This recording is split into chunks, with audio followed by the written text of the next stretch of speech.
Hello everyone. कल हमने BSc first year में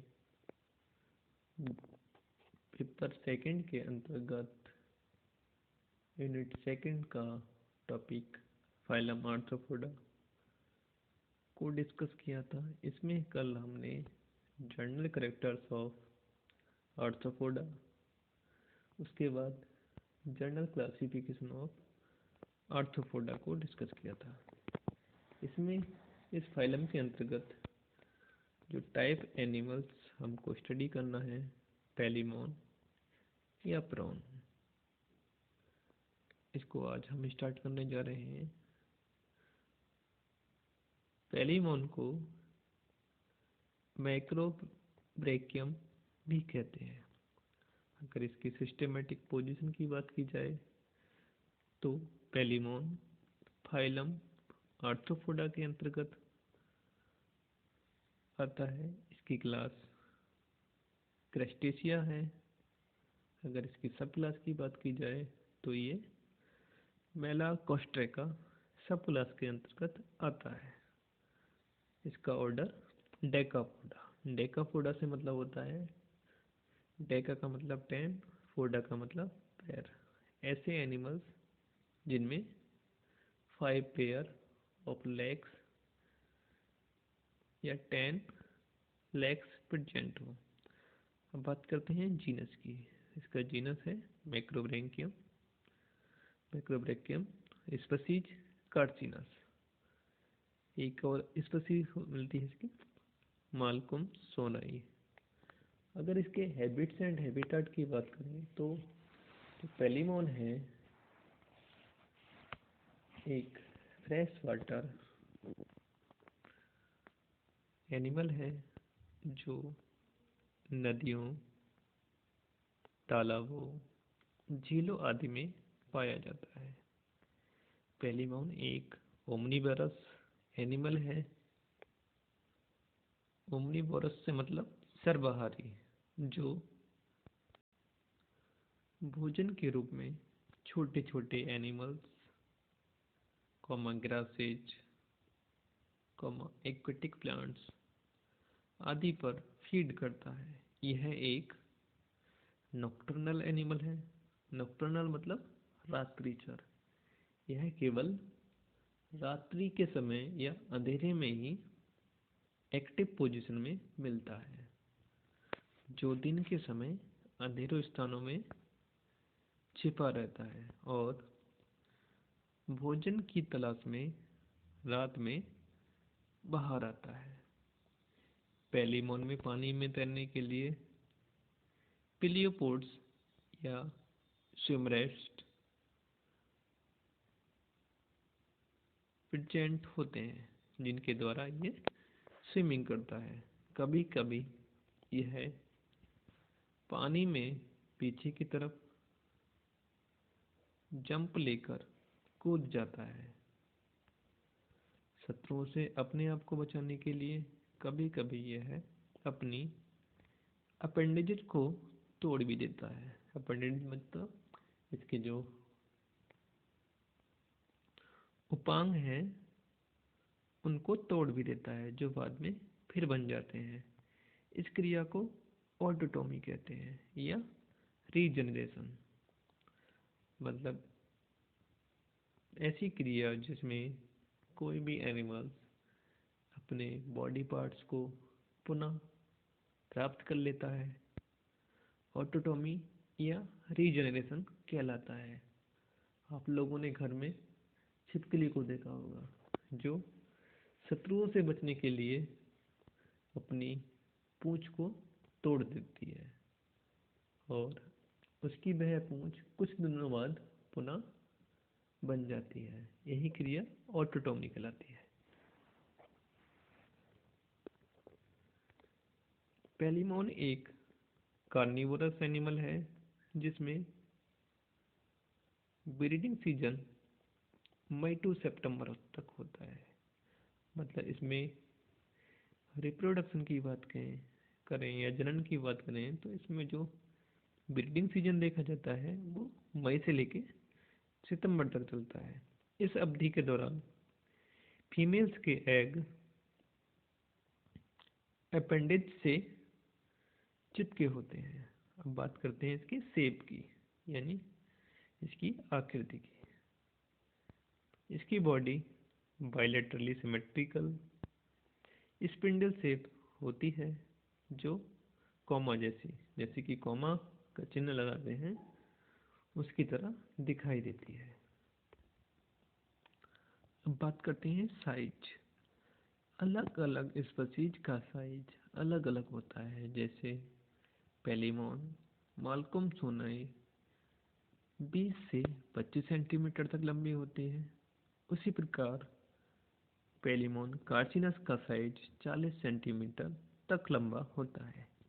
अब बात करते हैं इसके कलर्स की, मतलब इसकी बॉडी का कलर कैसा होता है। अगर पेलिमोन के बॉडी के कलर की बात की जाए तो यह डार्क येलो या ब्राउनिश होता है, यानी या तो पीला होगा या भूरे कलर का होगा। अब बात की जाए डिवीजन। पेलिमोन की बॉडी में 2 डिवीजन किए जा सकते हैं। मतलब अगर पेलिमोन की बॉडी को पार्ट्स में बांटा जाए तो इसको हम जनरली 2 पार्ट्स में बांट सकते हैं, जिसमें नंबर 1 सिफेलोथोरैक्स और नंबर 2 एब्डोमेन। अब बात करते हैं सिफेलोथोरैक्स। यह शरीर का पहला भाग होता है जिसकी फॉर्मेशन 13 खंडों के फ्यूजन से होती है, जिनमें से हेड में 5 और थोरैक्स में 8 सेगमेंट्स होते हैं। सभी सेगमेंट्स में जॉइंटेड अपेंडेजेस पाए जाते हैं। मतलब जितने भी अपेंडेज होंगे उनमें जॉइंट्स प्रेजेंट होगा, यानी जॉइंटेड होंगे। अब बात करते हैं सेकंड पॉइंट एब्डोमेन की। यह भाग 6 अलग अलग मूवेबल सेगमेंट्स का बना होता है। आखिरी एब्डोमिनल सेगमेंट्स की समाप्ति एक कोनिकल टेल्सन में होती है। सभी एब्डोमिनल सेगमेंट्स डोर्सली राउंडेड होते हैं और सिफेलोथोरैक्स के पीछे इस तरह मुड़ जाते हैं जिससे बॉडी कॉमा जैसी दिखती है। एब्डोमेन के प्रत्येक भाग में एक छोटी हिंज जॉइंट्स होती है। अब बात की जाए इसके एक्सो स्केलेटन की। इनका बाह्य कंकाल कैसा होता है। अगर इनके एक्सोस्केलेटन की बात की जाए तो यह काइटिनस क्यूटिकल का बना हुआ हार्ड तथा प्रोटेक्टिव होता है। मतलब इनकी जो बाह्य आवरण होगा वो काइटिन का बना होगा, काइटिनस क्यूटिकल का बना होगा और काफ़ी हार्ड होता है, जो प्रोटेक्शन का कार्य करता है। इसमें लाइम साल्ट्स तथा स्केलेटन भी पाया जाता है। बाह्य कंकाल हार्ड प्लेट्स के रूप में होता है जिन्हें स्क्लेराइड्स कहते हैं। अब बात करते हैं सिफेलोथोरैक्स की। सिफेलोथोरैक्स की 13 सभी स्क्लेराइड्स आपस में जुड़ती हैं, जिनके कैरापेस या सिफेलोथोरैक्स शील्ड बनती है। यह आगे की ओर सेरेटेड रोस्टम में बदल जाती हैं। रोस्टम की बेस पर आइदर साइड पर एक ऑर्बिटल नॉच पाया जाता है जिसमें स्टॉक्ड जॉइंटेड कंपाउंड आइज स्थित होती है। प्रत्येक ऑर्बिटल नोच के पीछे 2 स्पाइंस जैसी आउटग्रोथ होती हैं, एक एंटीनल स्पाइन और दूसरी हेपेटिक स्पाइन होती है। थोरैक्स की आइदर साइड पर ट्रापेज फ्रीली लटका होता है, जिसे ब्रैंकियोगेट्स या गिल कवर कहते हैं। यह गिल्स को ढकता है। बात की जाए एब्डोमिनल स्क्लेराई की। एब्डोमेन की प्रत्येक खंड की स्क्लेराई सेपरेट रिंग लाइक होती हैं तथा अन्य स्क्लेराई से आर्टोडिनल मेम्ब्रेन द्वारा जुड़ी रहती हैं। प्रत्येक स्क्लेराई के चौड़े व डोर्सल पार्ट को टर्गम वेंट्रल पार्ट को स्क्रोटम तथा दोनों लेटरल पार्ट को पिलरी कहते हैं। प्रत्येक अपेंडिज पिलरी से अटैच्ड होता है। एब्डोमिनल सेगमेंट्स एक दूसरे से हिंज जॉइंट के द्वारा जुड़े होते हैं, लेकिन तीसरे और चौथे सेगमेंट के बीच में हिंज जॉइंट्स नहीं पाया जाता है। अगर इसके मॉर्फोलॉजी की बात करें यानी स्ट्रक्चर की बात करें तो यह कुछ इस तरीके से दिखता है। आगे की तरफ इसमें रोस्ट्रम, रोस्ट्रम के नीचे ऑर्बिटल नोच जिससे कि स्टोक्स कंपाउंड आई, ये एंटिनल स्पाइन, हिपेटिक स्पाइन और ये जॉइंटेड एंटीन्यूल्स। एंटीन्यूल्स के नीचे एंटीना, एंटीना के नीचे थर्ड मैक्सिलरी पीड,